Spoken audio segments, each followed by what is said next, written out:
Amen. Praise the Lord. Hallelujah. Napakalinaw po minamahal yung ating pong napakinggan, no? So, pagdating pala ng paghuhukom, marami po ang magsasabi na sa pangalan mo, Panginoon, na gumagawa kami ng mga kababalaghan. Pero minamahal, hindi po natin kayang magpalusot. Kilala ng mahal na Panginoon ang kanyang mga tunay na lingkod. So, yung mabasa po natin sa Mateo Kapitulo 7, versikulo 13 hanggang 24, yan po minamahal ay isang babala, no? Sa lahat ng mga mangangaral ng Diyos na nagsasabing sila ay mangangaral ng Diyos dahil hindi natin malusutan ang Panginoon. So, sabi nga ng ating binasa, minamahal, na marami po ang maniniwala sa kanila, no? Maraming maniniwala sa kanila. So, isang example na po dyan, yung bago lang na nakulong na nagpakilalang siya na daw si Kristo, no, sa kapanahunan natin, no, appointed Son of God. So, siya po ay nagpakilalang siya na yung Kristong inaantay ng mga tao. At marami po ang naluko, minamahal, marami pong naniwala. Hanggang ngayon ay naniniwala pa rin sila. At yung nangyayari ng kanilang leader ay isang pagsubok, minamahal. So, ganyan katuso ang demonyo, minamahal. Ganyan katuso ang demonyo. Talagang ibrinwas ka. Mapaniwala ka sa isang tao. Pati kaluluwa mo, lahat-lahat na. Ibinigay mo na, iniintriga mo na sa kanya, isinugal mo na dahil sa paniwala mo. Pero ang bersikulo na to, minamahal, ay nagbabala sa lahat na kailangan suriin. O sabi ng Bible, by their fruits ye shall know them. By their fruits ye shall know them. Makikilala sa pamagitan ng bunga. Sabi nga ng ating pong mga naririnig ng mga patotoo, paano sila nakakilala sa mahal na Panginoon? Hindi po minamahal sa mga matatamis na pananalita, no? Marami pong mga magagaling magsinungaling. Pero wala pong kapangyarihan. Sabi nga ng mga ngaral na mga ating pong naririnig na ang mga kababalaghang gawa ng Diyos ay nangyayari lang daw yan sa kapanahunan ng mga apostoles.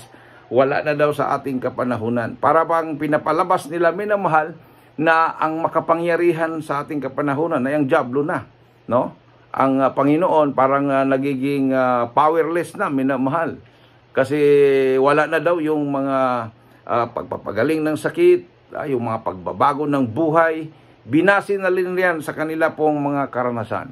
Hindi po natin sila masisisi dahil sila po ay bulag sa katotohanan.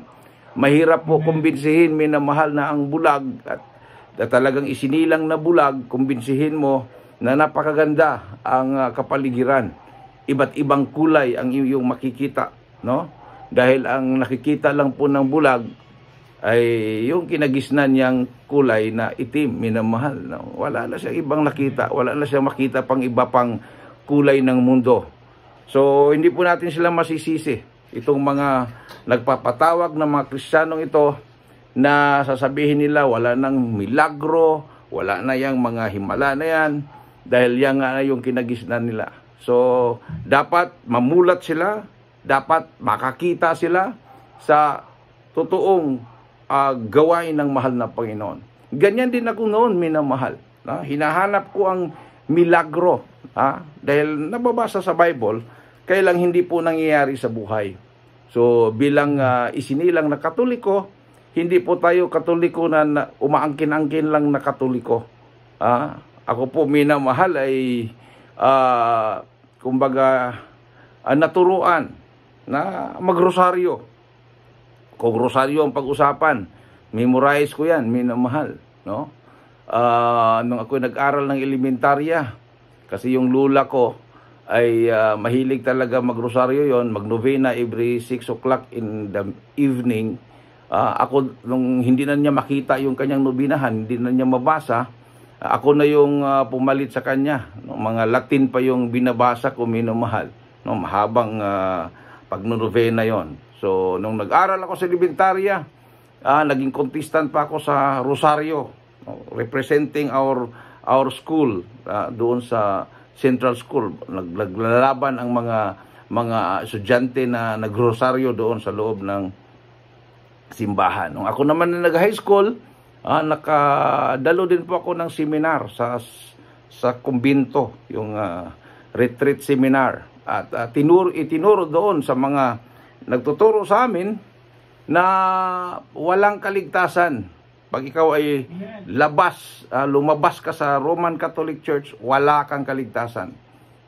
Tinuro pa sa kanila, sa amin doon na si Martin Luther daw bago namatay ay nagkumpisal at nanghingi ng tawad sa kanyang ginawa na pagprotesta. So pagiging protestante, pinagsisihan daw niya yon. So tuwang-tuwa naman kami, minamahal, na talagang ang kaligtasan ay nasa higanting relihiyon sa ating kinagisnan, minamahal.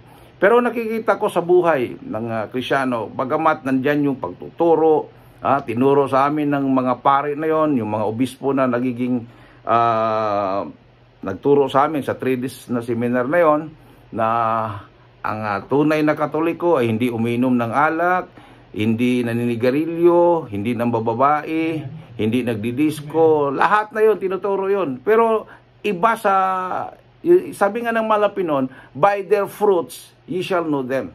No? Tinuturo nila pero walang kapangyarihan, no? Walang kapangyarihan. Nag-iyakan din po kami, nag-iyakan kami sa loob ng kumbento, sa loob ng kwarto na napakadilim. Wala kang ibang makita doon, yung cross lang at may nakadipang Kristo doon. Nag-iyak kami, nagsisi kami. Pagkatapos ng 3 days seminar na yon, yung kasama ko na marijuana addict, hindi pa rin nagbago. So nahuli siya ng security guard ng school namin. So dinampot siya ng pulis, nakulong. So kakaiba sa Jesus Miracle Crusade. Dito sa Jesus Miracle Crusade, minamahal, habang tinuturo ang salita ng Diyos, nandyan yung kapangyarihan. Nagbabago ang mga tao. Mga dati labas-pasok sa kulungan, ngayon nagdadala na ng Bible, nangangaral ng Ebanghelyo. Dati labas-pasok sa hospital, ngayon ang katawan nila ay totally pinagaling ng mahal na Panginoon. Dati bakla, dati tumboy, binago ang buhay nila. So, yung mga bagay na yan ay hindi po magawa ng diablo, minamahal. Ang pagbabago ng buhay ng tao, kagalingan siguro pwede niyang kopyahin, no? Kasi mahilig mangopya ang kaaway, no? Yung fake na kagalingan, no? Yung mga ginagawa ng mga albularyo, yung mga tao na nagre-ritual gamit ang mga ribolto, no? So mayroon na po tayong magandang development ngayon doon sa dako po ng Lawag. Mayroon pong ginawa ang mga pari doon, ang mga Katoliko, pinapasurinder nila yung mga ribolto ng Santo Niño, sinusunog nila. Kasi hindi daw yun kumbaga tanggap, no? Kasi ang mga ribolto ginagawa na nilang pangpaswerte sa tindahan. Katabi yung pusa na gumaganon-ganon, di ba? Sa tindahan may pusa na ribolto na gumaganon. Katabi noon ribolto ng Santo Niño na nakasombrero, iba't ibang mga forma, iba't ibang mga damit. So sila na mismo ang nagkolekta noon, pinagsusunog na nila, no? Unti-unti, minamahal, unti-unti namumulat na sila, no? Patuloy lang tayo mangaral kasi ang mga pari tutulungan natin na ituro yung tama. Kasi marami akong nakausap ng mga pari, sabi nila, Brother Danny, alam namin ng tama. Kasi 12 years kami sa seminaryo, nagbabasa kami ng Bible, alam namin ng tama. Kaya lang, hindi namin maituro dahil babatuin na kami ng tao. So, yan ang kinatatakutan nila, minamahal. Pag ituturo nila yung tama, yung mga tao na nasanay na sa mali, babatuin sila. Sasabihin sila na mga protestante na sila. Sasabihin na sila ay mga sulpot na. Sila ay mga born again na. So, nahihirapan din sila, minamahal, na itama. Siyempre, ilang years ba? Mga 500 years na ang Roman Catholicism sa Pilipinas. Imagine mo yung mga 500 years na. Tapos bigla kang mag-U-turn, di ba? O, papunta ka doon sa pupuntahan mo, ito yung tamang daan, tapos namulat ka ng katotohanan, bigla kang mag-U-turn. O magreklamo talaga yung mga pasahero, bakit ganon? No? 500 years na ito yung dinadaanan natin. So sabi kanina, Mirmal, masikip, no? Narrow is the way. Hindi po maluwag. No? Hindi po maluwag. Kasi sa ating kinagis ng relihiyon, yun po yung karamihan na ating po mga rason noon, ay dito ako, ito yung kinagisnan ko, dito ako magpakamatay. At masarap dito. No? Maluwag. Maluwag, walang bawal. Pero sa totoo pala, minamahal, sa totoo pala, gusto nang ituro ang tama. Kasi nakikita na ng mga religious leaders na ang nakasulat sa Bible, totoo. Nangyayari na, minamahal. Nangyayari na. So, ang nangyayari sa Israel, yung nangyayari ngayon sa Israel, yan po ay palatandaan na totoo ang Biblia. Kasi diyan po naman nakasentro. Diyan po nakasentro, parang yan yung pinaka-heart sa buong mundo. Kung ano yung mangyayari sa Israel, yan na po yung mangyayari sa buong mundo. Na hindi pa natapos yung gera sa Gaza, nandiyan na naman yung bagong kalaban nila, yung Lebanon. So magkakampi-kampihan na yan. Iran, Saudi Arabia, Iraq, Jordan, Syria, Russia. So malapit na yung tinatawag na Armageddon. Di ba? So diyan talaga mag-uumpisa, diyan talaga mag-i-ignite yung world war na sinasabi. So yung ating sariling problema din dito sa Pilipinas, minamahal, na sabi nga sa mga balita, by 2027, pinaghahandaan na yan. Gera ng Amerika at China, siyempre madawi tayo dyan. So nandyan na talaga yan, kasi ang gera ay buong mundo yan. Magkalat-kalat yan sa buong mundo. So anong gagawin ng mga Kristiyano? Anong gagawin ng mga tunay na mga anak ng Diyos? So kailangan ba tayong manlamig? Kailangan ba tayong manlupaypay? Hindi, minamahal. Ito na po yung panahon. Yung mga signs, wonders, and miracles ay patunay lamang yan na ang ating mahal na Panginoon ay siyang noon, ngayon, at magpakailanman. Amen! Hallelujah! Isang pangyayari po, minamahal. No? Bago lang. After ng krusada ng Abra, last August 23, 24, 25 crusade, so dumalo po kami ng 2 araw na crusade sa Abra. Naglunsad po tayo ng krusada doon through the leading prayers of a beloved pastor. Naimbitahan po tayo, minamahal, ng ating pong beloved ordained preacher Nanding Manalang na tumulong sa krusada sa Abra. Sabi niya, pakilusin natin yung mga kasundaluhan. Sabi ko, pag gusto nating pakilusin ng mga kasundaluhan, makapulisan dyan, maglunsad tayo ng krusada na lalagyan natin ng Beware Communism is Satanism, yung ating po mga streamers at ang ating po mga leaflets. So sa madalit sabi, natupad po yun, minamahal. Mayroon pong kapatiran na nagboluntaryo, nag-sponsor, siya yung magpa-print ng leaflets, worth 17,000 po lahat yon, at yung mga malalaking streamers, minamahal. So nailagayan, naikabit, at naipamigay yung mga leaflets. So alam mo yung Abra ay isa po yan sa stronghold ng CPP, NPA, NDF ng Luzon, dahil diyan po yung teritoryo nila, Diego Silang at ni Gabriela Silang. Yung po yung rebulto, makita mo diyan sa entrance ng Abra. So talagang mga revolusyonaryo ang utak ng mga tao diyan. Sabi nga ng kausap po ng matataas na ranggo ng Philippine Army, wala sa bundok ang ulo ng mga NPA, nasa syudad. No? So, mga businessman, mga leader ng relihiyon, mga doktor, mga abogado. So, ganun po, minamahal, ang labanan dyan. No? So, hindi po kayang hulihin yan dahil yan po ay mga legal. So, kailangan, yun na nga, yung spiritual war. Kasi nagsasabi ang mga naniwala sa komunismo na walang Diyos. So tayo po, minimal, ay nagsasabing mayroon. So marami ding mga tao, mga pastor, mga pare na nagsasabing may Diyos, pero yun na nga ang katanungan, mayroon ba? Sa atin kasi mayroon. Sa kanila naman, mayroong Diyos, pero mayroon ba? Parang ganun.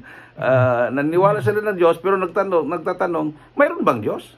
Kasi wala nga silang naranasan ng mga kababalaghang gawa sa buhay nila. Pero tayo, minamahal, hindi po tayo nagtatanong. Tayo po'y nagdideklara. Nagdideklara tayo na may Diyos talaga. May Diyos. So, after ng crusade na yan, may naman 2 araw na crusade, nag-proceed na po kami dahil naka-schedule na po yung aming ticket para sa crusade ng Bohol. No? August 31 saka September 1, na Beware Communism is Satanism din doon sa lugar ng Bohol, sa Pilar, na training ground ng CPP and PNDF din. May naman, bundok po yun. So, pag-uwi namin, yung aming driver ay, yung anak ko, walang palitan po yon. So, 8 oras na po siyang nagda-drive, mga alas 3 na ng madaling araw. So, napansin ko na hindi na pumapasok yung cambio niya. Parang dilat yung mata niya, pero yung kamay niya, pagod na. Sabi, matulog muna tayo.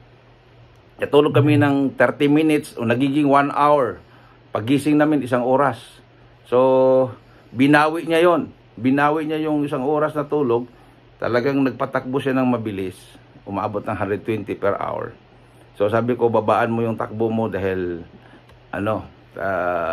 delikado. So sabi niya, wala namang sasakyan. Tapos napakalinis yung kalsada, 4 lanes. Tapos walang kasalubong, wala kaming kasabay. So nabulaga kami, minamahal, dahil sa takbo niyang 120, so nagbaba siya ng 100. Sa unahan pala, mayroon palang tulay na pinatasan yung tulay, katatambak lang ng graba, hindi pa pwedeng madaanan, tapos brown out pa. Hindi pa nailagay yung sign na may detour, kasi tinamad na siguro o nakalimutan ng kontraktor. Doon sa gilid nakalagay, hindi doon sa dapat ilagay. So tuloy-tuloy yung takbo, nabulaga kami. Hindi na pala pwedeng daanan kasi pinataasan yung tulay. Hindi ka pwedeng dumaan doon. Doon kami nakadaan sa graba na yon, sa bagong tambak na graba. So pag break ng anak ko, hindi na nakaya. So na subsob kami sa graba, may bakal doon nakaharang, nabangga yon.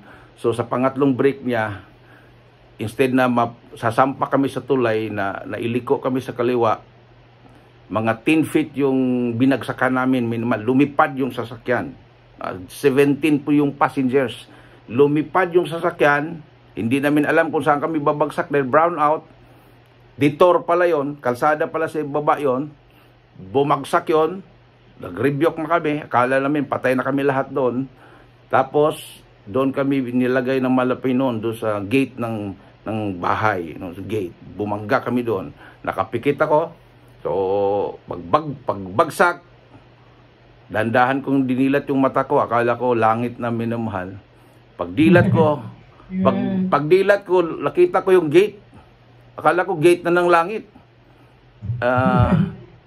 Napansin ko parang may kalawang yung gate eh. Sa langit, ginto daw yung gate doon. So, nawasak yung gate. Tapos nagwawala pa yung may-ari. Lumabas dahil yung mga kambing daw dyan, dami siya mga kambing, baka maglisa labasan. Ayun, pinakiramdaman ko sarili ko, napit-pit ba kami kasi bumangga yung sasakyan doon sa poste ng gate, alaki ng poste. Tapos pinakiramdaman ko rin yung sa likod, pagbaba namin, ang himala ng malapinon ni galos. Wala talaga, pinag-ingatan kami ng malapinon. Lahat kami ay safe. Ang mga tao na mismo ang nagsabi, pati yung police, pati yung rescuer. Dumating yung rescuer, ang hinanap patay.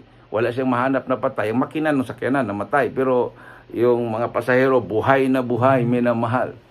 Buhay na buhay, pinag-ingatan kami ng mahal na Panginoon. So, makita mo dyan, ang mga tao na mismo nagsabi, ang mga pulis na mismo nagsabi, yung mga kontraktor na mismo, yung mga workers doon na nakagising, minamahal, yung engineer, sila na mismo nagsabi. Kaya hindi po natin mga kapatiran. Sabi lang, lumipad kayo, bumagsak kayo dyan, ang layo-layo binagsakan nyo, 10 feet yung taas ng, estimate lang, mga 10 feet yung taas ng binagsakan namin, minamahal. Hindi pumutok yung gulong, walang nadisgrasya sa inyo. Himala, sabi lang, himala. Praise the Lord. Hallelujah. Himala. So, sabi ko mayroon pa palang plano ang Malapi noon. So, to cut it short, minamahal, sabi ko sa anak ko, kasi yung sasakyan na dadalhin namin, ilan trip namin, mula Isabela, Manila, Batangas, Iloilo, Negros, Bohol, Cebu, Bohol. Ganun ang biyahe namin. Sabi ko, anak,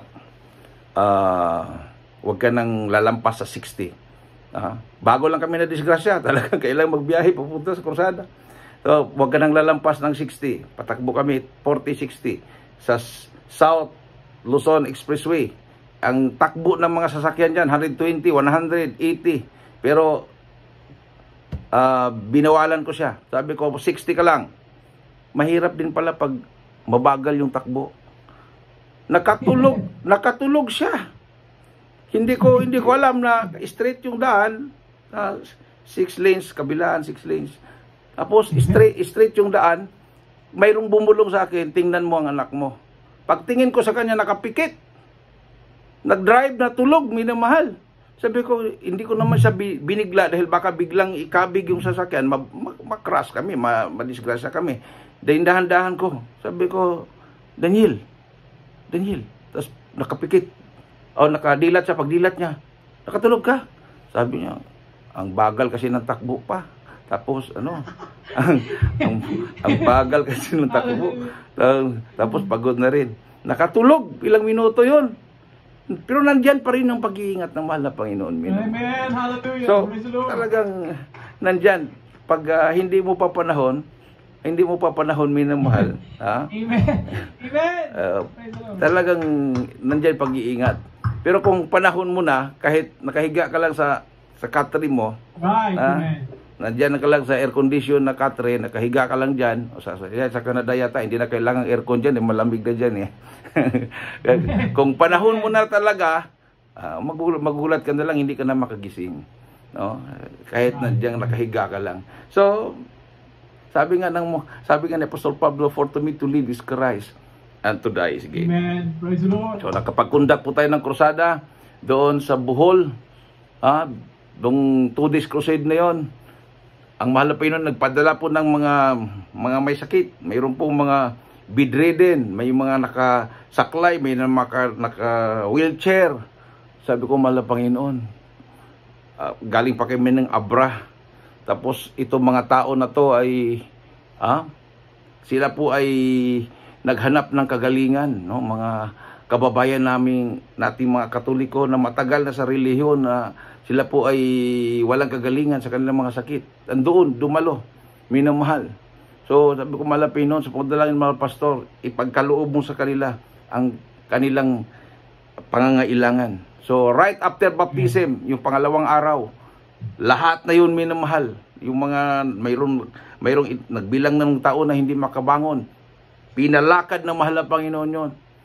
Yung mga nakasaklay, yung mga naka-wheelchair, naglakad sila after baptism. So, nakita mo talagang yung pagod, yung hirap mo na nararamdaman, 3 days fasting without water and food, minamahal yung mga kasama. Amen. Hallelujah. Yung mga dumadalo sa krusada, yung mga kumakanta sa krusada, minamahal. Hallelujah. Talagang na-revive ang lahat na talagang nandiyan ang mahal na Panginoon. Buhay ang Diyos na kasama natin. He is the same yesterday, today, and forever. So, nung umuwi na kami, hindi namin napansin na yung aming ticket pala 12:30 AM. Akala namin tanghali yun, minamahal. Madaling araw pala yun. Pagdating namin sa pier, wala kami nakitang barko na tugo. Ang lalaki pa naman ng barko na yun. Bakit walang barko na tugo? Nung nagtanong kami sa security guard, sabi ng security guard, ay kanina pa umalis, madaling araw. Sabi ko, malapin, bakit yun? 8 kaming pasahero. Tag 1,400 yung pamasahe. Baka pumatak po ng mga 12,000 yun. Mabuti na ribok. pagkaribok, mayroon pa palang plano mahal na Panginoon. Mayroon pa kaming nadaluhan na nasa bundok talaga, minamahal. Yung pilar na kinrusadahan, sa baba lang yon. Yung lundag, yun talaga yung pinakabundok ng pilar na nandoon talaga, breeding ground talaga ng NPA yun. Inakyat pa namin yun, nag-overnight kami doon. And then the following Sunday, mayroon pa palang kapatiran na kinasal sila sa isang pastor dahil yung kanyang parents ayaw pumayag na ikasal sa atin kasi Katoliko. Ayaw din pumayag yung kapatiran na magpakasal sa Katoliko. So, nag-agreement sila in between. Mayroon siyang, yung parents niya may kaibigan na pastor ng Trinitarian, yun ang nagkasal. Kaya lang, walang blessing. Nanlamig sila, tapos bumalik na sa bisyo yung kanyang husband, tapos talagang walang blessing. So, yung palang purpose na malapit doon na hindi kami makasakay sa barko para ma-bless sila sa Jesus Miracle Crusade. So, na-bless namin yon. Praise the Lord. Na-bless namin pagka-Sunday. Kinabukasan, mayroon pa kaming 2 araw na bakante. Nagbukas kami ng krusada. Inakyat namin yung pinaka-last barangay ng lugar namin sa Valencia na doon talaga palagi naggera. Inambos si Major Estrada na maraming patay na mga sundalo. Pinuntahan namin yon. Tapos nagulat yung kapitan. Dahil alam niya na yung sitio Ilaya ng Barangay Umhon, delikado na lugar yon. Tinawagan ako, Brad, bakit hindi ka nakipag-coordinate sa akin? Dapat pag-usapan muna natin yung krusada nyo. Gabi pa naman yon. Mag-start kami mga alas 7 ng gabi. So, delikado yung lugar. Sabi niya, Brad, alanganin. Sabi ko, sir, walang imposible sa Malapino. Nandito na kami. Mga tao dito gusto nang dumalo. Napilitan. Dumalo yung kapitan, dumalo yung mga tanod, pati mga barangay official kasi nagulat nga sila. Pag-observe nila, minamahal, pati yung kapitan, lahat ng mga kasama niya nakamotor, tumanggap sa mahal na Panginoon. Amen. Hallelujah. Yung mga tao doon, iba't ibang relihiyon, pinanggalingan, nandoon sila, umiiyak, nagpupuri sa ating mabait na Diyos. Amen. Praise the Lord. Hallelujah. Kinabukasan, doon naman kami sa Dimiao. Delikado din na lugar yon, Panghihawan, barangay Panghihawan. Bible study kami doon. Tapos bumagsak naman yung makalakas na ulan. Mabuti na lang covered court. Yung sa Umhon, open air yun, pero walang ulan. Kinabukasan, malakas na ulan. Pero kahit sa malakas na ulan, nagdatingan pa rin yung mga tao. Mayroong dumating doon, minister ng Katolik. Hindi siya tumanggap. Pagkatapos ng gawain, lumapit sa akin. Sabi niya, pwede ba mag-open forum, Brad? Sabi ko, bakit mag-open forum? Itong mga dumalo, yung mga maraming dumalo, mga Katoliko lahat yan, Brad. Ikinumbinsin nyo, aming mga membro yan. Sabi ko, bakit kailangan mag-open forum? Para daw, parang debate na. Sabi ko, hindi na kailangan. Di ba nakita mo na yung mga dumalo, may mga sakit, mga matatanda yan? Matagal na sa inyo yan. Bakit hindi gumaling sa inyo? Naghanap ng kagalingan. Bakit mo hadlangan? Sabi nga ng Bible, sa pamagitan ng bunga makilala mo. Sa paglilingkod mo dyan, sa relihiyon na yan, mayroon bang nagbago? Mayroon bang kahit isa na nagsasabi na nakinig sa pangangaral ng pari, nagbago? Mayroon ba? O tinanong ko yan, minumal, mayroon bang nagbago? Hindi siya makasagot-sagot. Mayroon bang nagbago? So sabi ng Biblia, ang salita ng Diyos ay makapangyarihan. Magbabago talaga ang tao. So sa tagal mo ng paglilingkod dyan sa relihiyon na yan, mayroon ka bang maituro na nagbago? Yung nakatingin lang sa akin. So, nag-share ako sa kanya.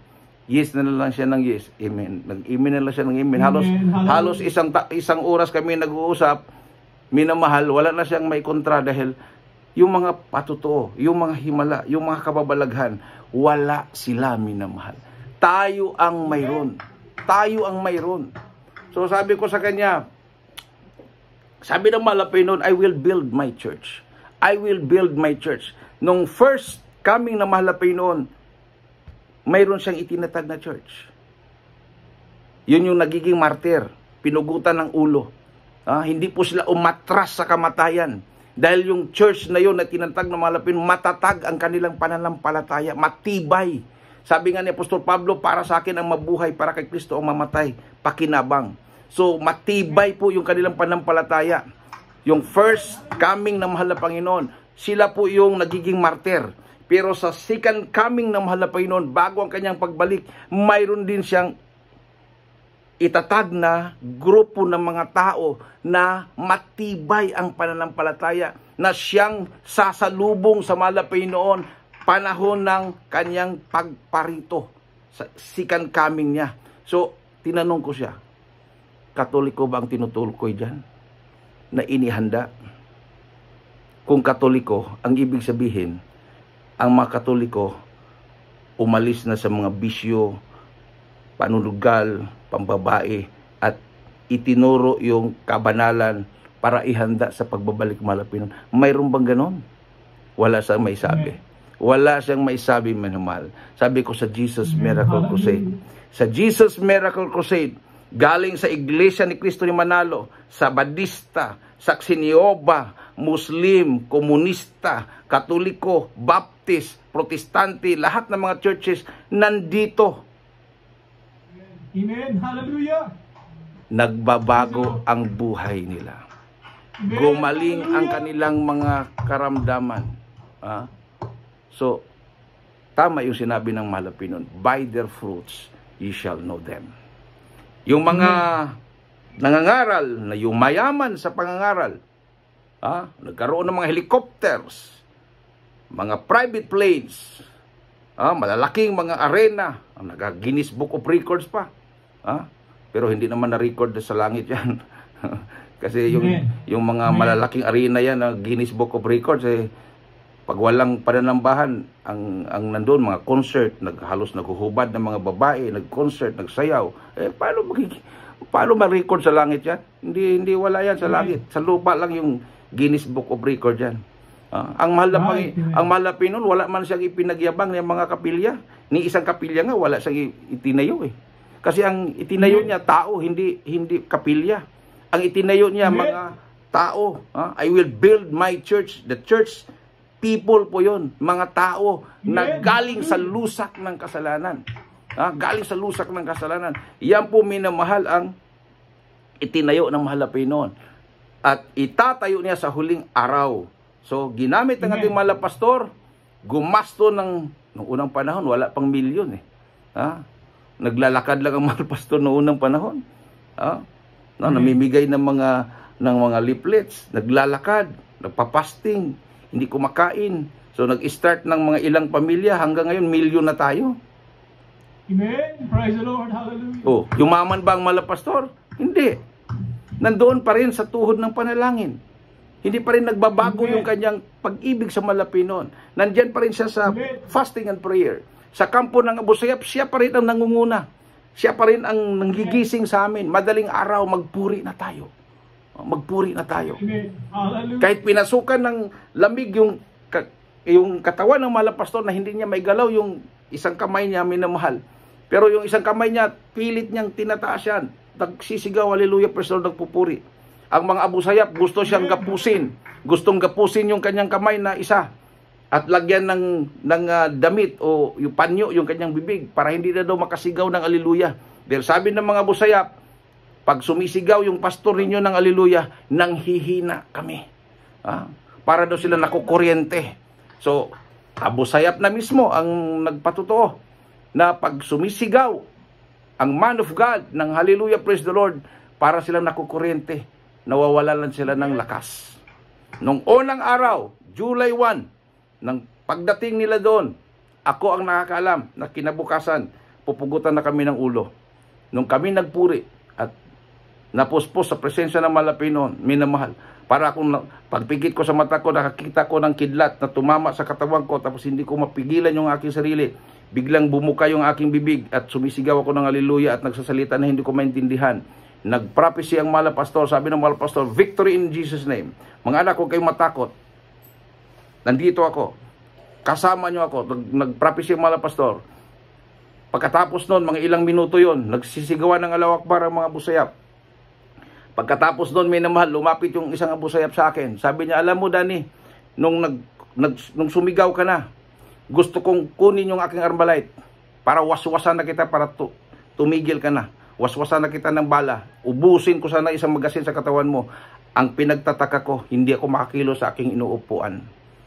Amen. Praise the Lord. Hallelujah. Hawak-hawak niya yung plato, kumakain siya, minamahal. Nung sumigaw ako ng aleluya, akala niya hudyat na yon para lalaban na kami. Gusto niyang abutin yung kanyang Armalite, hindi siya makakilos. Ang Abu Sayyaf, train po yan. Kahit tulog, kahit kumakain, o saan man sila, pag mayroong biglang, halimbawa, paglusob or may sumisigaw, talagang train yan sila.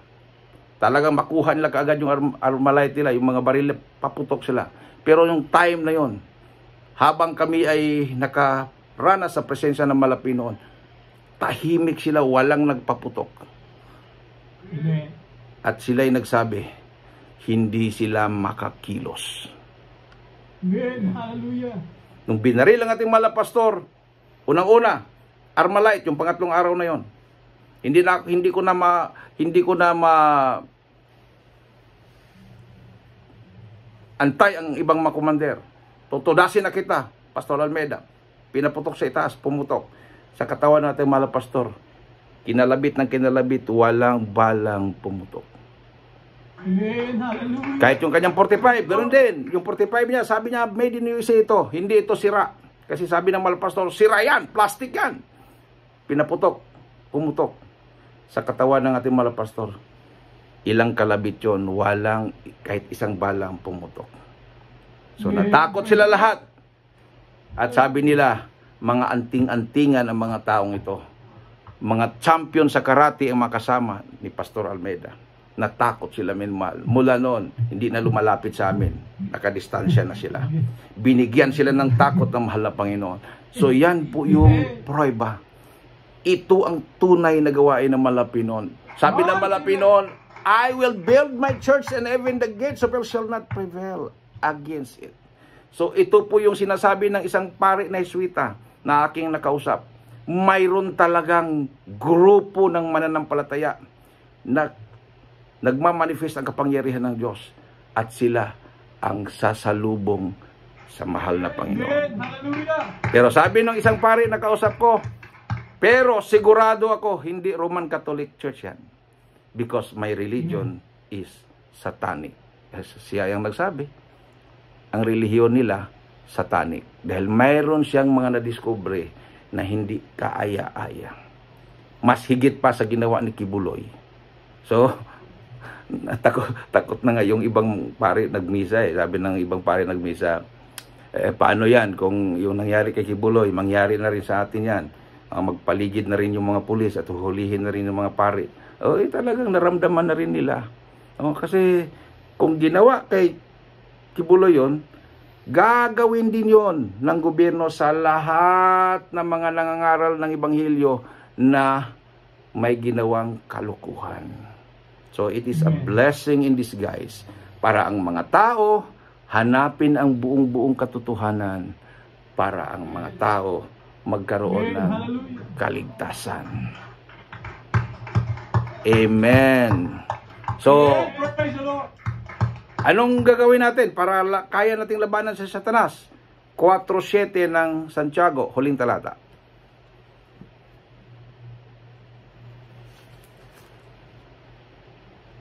Huling talata ng 4:7 ng Santiago. Tagalog.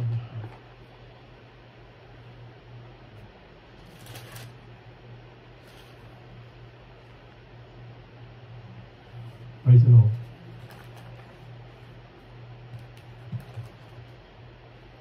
Dito po sa mga Santiago, kapitulo 4 ay 7 sa mga dito. Masakop na kayo sa Diyos na tapuan, magsisilin sa langsang kayo sa diablo at tatakas sila sa inyo. Amen. Submit therefore yourself to God and resist the devil, and the devil shall flee away from you. Hindi pwedeng yung sasabihin mo doon sa biktima, hindi akong gumalaw sa iyo, ang Espiritu ng Diyos. Grabe naman yun. Pinagbentangan pa ang Espiritu ng Diyos na siya ang gumalaw sa babae na yun. Demonyo yun. Si Satanas yun. Si Satanas. So malapit na talagang pagbabalik ng Malapinon. Naibulgar na yung mga piki na mga ngaral. Ihinamon nga ni Malapastor, di ba, nung unang panahon? Dalhin nyo sa Luneta yung mga ribulto nyo at manalangin kayo ng ulan. Wala namang ulan. Wala namang nagdala ng ribulto. Lahat ng mga ribulto na naghihimala na sinasabi nila na pinipilahan ng mga tao, libu-libo mga tao, milyon ng mga tao na pupunta doon. Hinamon ng Malapastor, dalhin nyo sa Luneta. 10 months na walang ulan. Wala na. Halos wala ng tubig ang Manila nung panahon na yon. That was 1992. Mayroon ba? Mayroon bang nagbitbit ng Milagrosong Santo Niño o Milagrosong Santa Maria o ano bang mga ribulto na binitbit nila para pupunta sa Luneta at manalangin at ulan? Wala. Kasi alam nila na hindi totoo yun. Yung manamang nagsasabing may himala sa kanila, wala ding pumunta doon. Alam nila na gaya-gaya lang sila. Pagdating ng panahon, pag hindi sila magsisi, sa harap ng Malapinon, sabihin ng Malapinon sa kanila, hindi ko kayo kilala. No? Hindi ko kayo kilala. So, tayo, kilala tayo ng Malapinon. Dahil, ang panampalataya natin, ang pundasyon si Kristo. Para tayong isang tao na nagtayo ng bahay sa ibabaw ng bato. Sino yung bato? Si Kristo. Sila, sa ibabaw ng buhangin. Ano yung buhangin? Mga maliliit na bato. Buhangin, referring to mga tao. Ang kanilang panampalataya ay nasa tao. Nasa kanilang pari, nasa kanilang ministro, nasa kanilang appointed son of God. Doon ang kanilang panampalataya. They belong to the buhangin. Yung buhangin sa dagat. Pagdating ng baha, anod, bahay. Pero tayo, nakatayo tayo kay Kristo. This is the Jesus Miracle Crusade International Ministry. Kay Jesus po ito. Ang milagro sa kanya galing. Siya ang nagkukrusada, ginamit lang tayo. Ginamit lang ating mahal na pastor. The Jesus Church, ito po ay iglesia ng Panginoon Jesus. Awitan po natin ating mahal na Panginoon, minamahal. Napakapalad natin.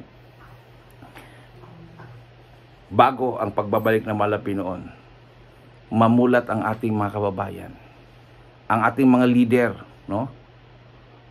Mula sa presidente down to the barangay officials. Sila na mismo ngayon, minamahal, ang tumatawag sa atin. Dito sa Cagayan Valley, may mga lugar na pinapasukan ng Philippine Army. Katuwang ang Jesus Miracle Crusade International Ministry. Nagsisuko ang mga NPA. Nagsisuko yung mga hardcore na mga leader ng New People's Army. Tumatanda na sila. Humahaba na yung kanilang mga buhok at mga kuko. Sa kilusan, wala naman silang natanggap na pagpapala. Dito nila narinig sa Jesus Miracle Crusade. Sabi ng mga NPA, kahit wala ng pera, kahit wala ng house and lot, kahit wala ng 1 milyon, basta may kalayaan lang kaming magpuri sa Malapinon sa Jesus Miracle Crusade, sapat na yan. Sapat na. Awitan po natin ating Malapinon, minamahal. Hallelujah.